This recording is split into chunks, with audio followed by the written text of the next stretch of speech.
The format of tonight's meeting is that we have a guest speaker share their experience, strength and hope on how the Alcoholics Anonymous program of recovery is working in their lives for 15 to 20 minutes. Tonight we have asked Alan. G'day guys, my name's Alan. I'm an alcoholic. Great meeting venue, hey? Too good for alkies to be in a wonderful meeting room like this. It's probably the best appointed meeting room I've been into. Anyway, they reckon nothing's too good for a recovering alcoholic, so it's all good. When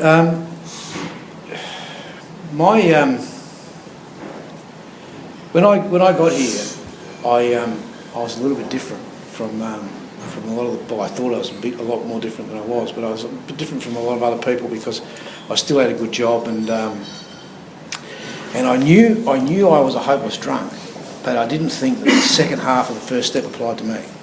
I thought that because I was still wearing a suit and because, you know, I wasn't. I looked at the other people in there and I thought I could relate to their drinking stories, but I thought that that, you know, I wasn't as bad as them, basically, you know. And the stuff about drinking applied to me, but the rest of it didn't. But and that immediately set me apart. I didn't know that at the time. I mean, and I didn't get here because I wanted to stop drinking. I got here because when I got here, I was drunk in charge of a TV program, and I could still get to work every day. I had been a daily top-up drunk for a number of years. What got me here was that I started doing things in blackouts that, as it was related to me afterwards, that scared the hell out of me. And what was happening was I had decided a while before that what I was going to do. Everyone gave me the shits because they started to tell me about my drinking and the grief my drinking was causing and everything else. And so I thought, well, that's fine. I don't like them anyway. I'll drink at home. But the problem was I couldn't stay home, you see, and I didn't know I was been going out. So I was going out in blackouts, doing things in blackouts, and then the next morning understanding I'd been out, and it just baffled me. The stuff I was doing in blackouts became very clear I was going to get locked up. And so I shit myself, basically. I could see that if I kept doing what I was doing, I was going to get locked up. And I knew from all of my experience, I was 44 years of age, and I knew from all of my experience that whatever else I could do, I could not stop drinking. Every time I tried to stop drinking, keep a wife, keep a job, keep this, keep that, I had failed. But, you know, I'd done all the things that I thought I knew how to do, but for some reason or another I knew that I could not contemplate life without booze. So that just wasn't an option. So here I was between a rock and a hard place. I knew I couldn't stop drinking, and I knew if I kept on drinking, I was going to end up in serious shit, either in jail or dead. And so in that place, you know, that place where I was stuck between a rock and a hard place, I asked the bloke to take me to a meeting. This bloke had come in with the increasingly small circles I was moving in, and he didn't drink, and he was unlike anyone else I'd met who didn't drink. Everyone else I'd met who didn't drink was a dickhead. They were, you know, Christians or, you know, do-gooders, or very easy to write off, you know. And I just couldn't, you know, I could. If you said to me, well, he doesn't drink, you know, I'd say, well, yeah, because he's a fuckwit. Look at him. You know? I justify that in my head. It was this bloke I couldn't do that, you see, because whatever else you said about him, that didn't apply, right? And so eventually I said to him, what do you do at all those fucking meetings you go to? What do you do there? And he said, well, if you're interested, why don't you come along? I said, will you take me? And he said, yeah, sure. And so I made this resolve, I'm going to go to this meeting with him, just out of curiosity. And then I think, oh, no, fuck it. You know, because someone had planted in my head a long, long time before that AA meetings were a place where old blokes went to talk about how much fun they used to have on the piss. And I thought, well, there's no use to me going there. And I've never been one, never knew one, but that was the seed that was planted. So I said, oh, no, I've been too quick to judgment. I just won't drink, you know. And so I go a week trying just not drinking. In the week of trying just not drinking, I get a brand new car and I park it down in the Imperial on Chapel Street in South Yarra, and I'm going to go in to meet someone, and I'm going to have a couple of beers, going to come home, because I just have a couple. I get in the car, I'm going to go home. 5 or 6 hours later, I get out, get in the car, and there's people have parked me in both ways. The brand new car that day. I get in this brand new Alpha, I flatten the fucking thing forward to get the bloke in front of me out of the way, I flatten the one backwards to get the thing out of the way, and just bang, bang, bang, bang, bang, bang, bang, like that, get it out, get home, put it in front of my car, put it in front of my home, go to bed, don't think a thing about it, get up in the morning, look out and go, fuck, I've done it again, and so maybe I'll ring that bloke again, I ask him, he takes me to a meeting. I get to a meeting and as I said before, I can see the thing that, I wasn't travelling that well, and I thought that, clearly, but I thought I was, you see, and I thought, at the meeting I'm going in and out, I'm thinking on one hand that these bastards have just been going around following me and they're getting little bits of my story and they're all doing this to suck me in, and any second they're going to spring me for my money. And then in between that I'm hearing people share stuff that I thought I was the only one that thought, And I don't know what happens there, but somehow or other you get, the sensation I got was relief. Right? And so I'm going, I don't remember that much about it, but I remember this dichotomy, this thing going back and forth, back and forth, back and forth. And the thing that I took away from it was, what if they're fucking right? What if they're right? What if, because what I heard them saying was that I had a disease, or they had a disease, and that the disease had been the one, that the booze had been making the decisions all along, and that they were just following it. And I thought, fuck, what if they're right? How fucking stupid am I if they're right? I've been ruled by this booze for a long time. And that idea got in, and it got in like I've got an obsessive mind, funnily enough, and it got in there, and I couldn't shake it. I couldn't shake it. And I just kept going to these meetings, and it kept going, and I couldn't stand the idea. I got a resentment on that idea, right? And so that kept me going to meetings, so I had no better option. And then after about 12 months, I was going really well. How much time have I got? You're going real well, eh? No, it's been going for 6 minutes. So. Good, okay. Because my sponsor tells me you've got to get sober halfway through. Right. So I'm going to all these, I'm going to all these meetings, and I did my best at doing the steps, right? And I got sponsors and got rid of them, and I shopped around, and I got all the things that I did everything except what I was supposed to be fucking doing, But even in that madness, I decided that I was going to do a fourth step, because this bloke outside an Albert Park meeting I said to him, Peter the train driver, you guys might have met him, I said to him, I knew him from outside, and I said, mate, I don't get this. I haven't had a drink for 3 months and I'm fucking dying here. And I go in there and look at them all happy clappers, They're all sitting there clapping and they're happy and everything else. What's going on, mate? I said, yeah, they're on something, aren't they? And I'm not fucking getting them by it. They're all going somewhere. And he said, I don't think so. And it was lucky because I knew him, He said, no, I don't think so. He said, look, I reckon that what happens is it changes after you've done that fourth step. So I thought, all right, fuck it, I'll try that. And so I did. But I wasn't going to share any of the stuff or do anything with any other alcoholics because I didn't trust anybody. And I thought if I share it with them, they'll talk about me and it'll get out and, I'll lose my job and blah, blah, blah. I had 100 reasons for not doing it. But I went and locked myself up in a monastery. And in this monastery, I did the best thing I could, the best I could with the book and the monks. So I sat in the room and I just read the book and sat still. I hadn't sat still for a long time. I took my mobile phone off me. I sat with these monks for a week. And it's the first time I come across blokes that weren't out competing with one another, trying to get ahead in the world. They contemplate. You what? How do you contemplate? And they just said, well, that's what we do. We just contemplate. Okay, all right. So, and they don't talk to each other. They just get about their business. But anyway, so I sit there, and over the course of the few days, I write out the stuff what it says in the book. And I saw a number of things that I had never seen before, stuff that had me completely trapped. Right? And one of them, there was a few things I saw, but the major one that I saw that was absolutely life-changing, was I saw that this idea that I had in my head, that my old man had treated me incredibly badly since I was this high, and didn't love me and fucking did all this stuff. I had built up this incredible sob story. What I saw was that it was essentially bullshit, but that I had hung on to it. That I had been so deluded that what I had done is got this idea in my head, and I had gone around for 20 years, maybe more, looking for evidence to support the idea that I put in my head, and that I had been completely trapped inside this idea. And I was just staggered, And I saw a number of other things too. I'm giving you the short version. So I see all this, and I go and make an appointment with the priest. And I've been dragged up in a Catholic church, so I was able to say that. What beautiful line, forgive me, Father, for I have sinned. It's been 30 years since my last confession, And he didn't even laugh. I thought it was very funny. He didn't even laugh. And I went through all my stuff, and he just yawned. the result was, after I'd done it, I went back and I did the stuff I said in the book, and then I went to church. I was able to go to church for the first time in 30 years and actually take communion. Right? So I'd made peace with the Catholic Church, was the net result. And I had a profound experience. I went outside and I'm going, see, those fucking cunts are lying to me. They're lying. Nothing's happening. Look, it's all bullshit. And all of a sudden I just had this sensation that something had hold of me. I was being wrapped around that everything was okay. That everything was okay. Everything in the world was okay.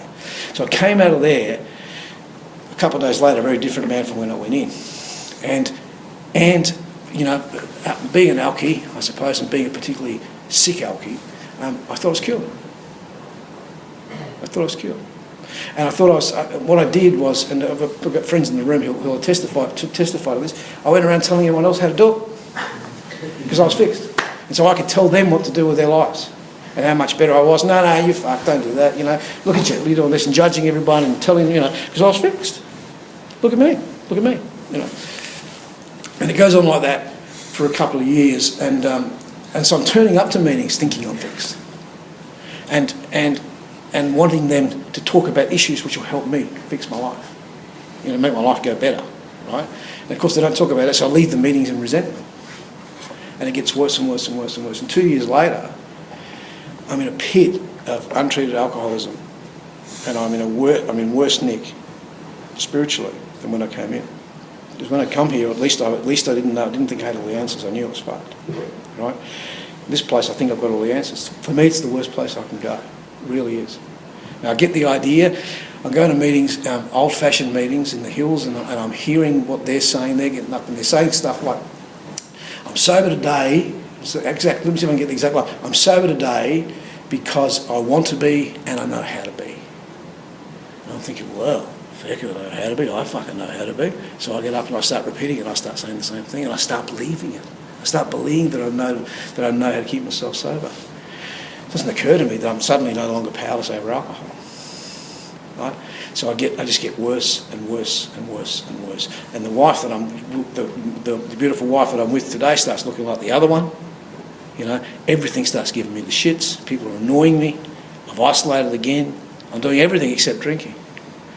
And I go to play in this AA golf tournament in Corowa, and this bloke pulls me aside, and I don't know how he knew this, but he said to me, if you're thinking about leaving Alcoholics Anonymous and going out there after 4 or 5 years and telling people that it doesn't work, don't do that until you've tried it. And I thought, you fucking prick. You know, where you get off? You know, what right you got to say that sort of stuff to me? And I didn't say it, you know, I just straight through him and off I went. I went about my way. 3 months later, the resentment drove me to his house. And I said to him, if you're so fucking smart, you show me what I've got to do. And he did. He sat me down. With the book. And we began the process of going through the book line by line by line. And he showed me that he'd been shown to turn every statement into a question, and to follow every suggestion as if it were a direction. And for the first part of it, going through it, I was going through it with the belligerent attitude of, this is bullshit and I'm going to prove to you. I'm going to do this to the letter because I'm going to prove to you that this spooky bullshit doesn't work.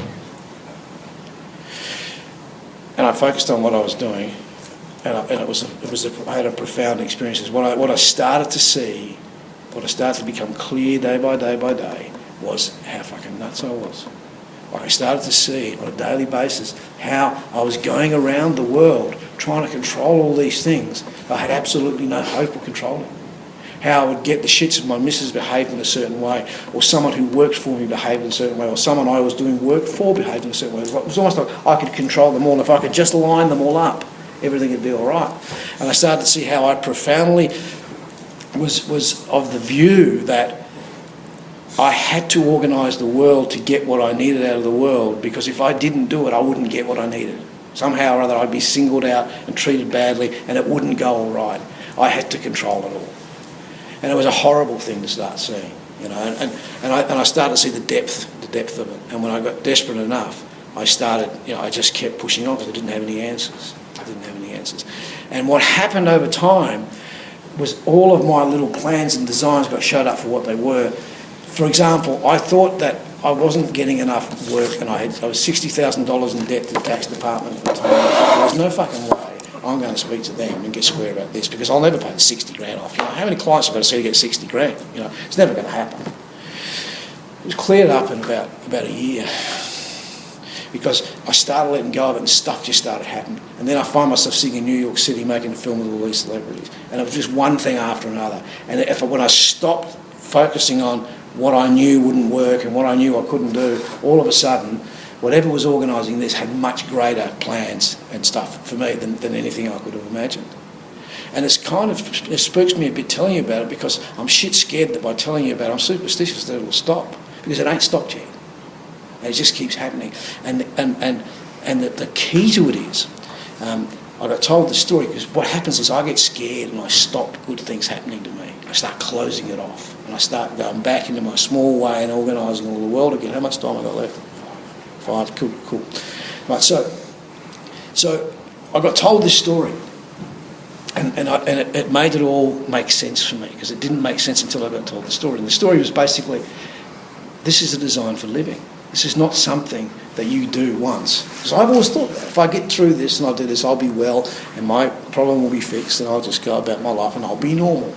So that's what I want to be. I want to be normal. I don't suffer the illusion anymore that one day I'll be able to drink like a normal man, but I suffer the illusion that one day I'll be able to think like a normal man. And it can get hold of me. And I think I should be able to think like the normal man. And the reality is I don't. I've proven that over time. And what I was told was that if I lived this way, if I continued to take inventory, if I continued to sweep my side of the street, if I continued to carry this message to other alcoholics and make that my primary purpose, then God looks after his workers really well. I don't have to worry about anything else. And the other stuff will be put in front of me. But I had to keep doing it, is what I was told. And the story that was related to me was there's an older sober member. He goes to visit Bill and Lois's cottage. The cottage Bill and Lois lived in upstate New York. And he's nosy. And the people are given the tour. He breaks away from the tour and he starts searching the desk, starts writing on the desk. And he comes across, in Lois's study, he comes across the book. And the book is the first big book ever published. It was the first one, the first print run, the first book off the first print run of the first edition. And Bill had given it to Lois as a gift. And so he'd inscribed it. And what she had done is that she had gone through, in the very first edition there were 19 stories. At the back now, I don't know how many stories there are now, but there were 19 stories in the back of the first one. And Lois had gone through them, there's only an Allen on wood, and started marking them up. And she'd assigned 3 symbols. One symbol was for the 9 of the 19 who had stayed sober the whole time. Let's see, 10, 15 years later. The second symbol was for, I think there were 6 who had busted but who got back. And the other symbol was for those who busted and got away. And the figures roughly marry the 75% they talk about, 75% of the original people staying sober. But Alcoholics Anonymous hasn't never talked about that story. But why it makes sense and why it's so important is there's absolute proof that the ones who kept doing it, who continued to put in the design for living, stayed sober. The ones that didn't ended up back on the piss.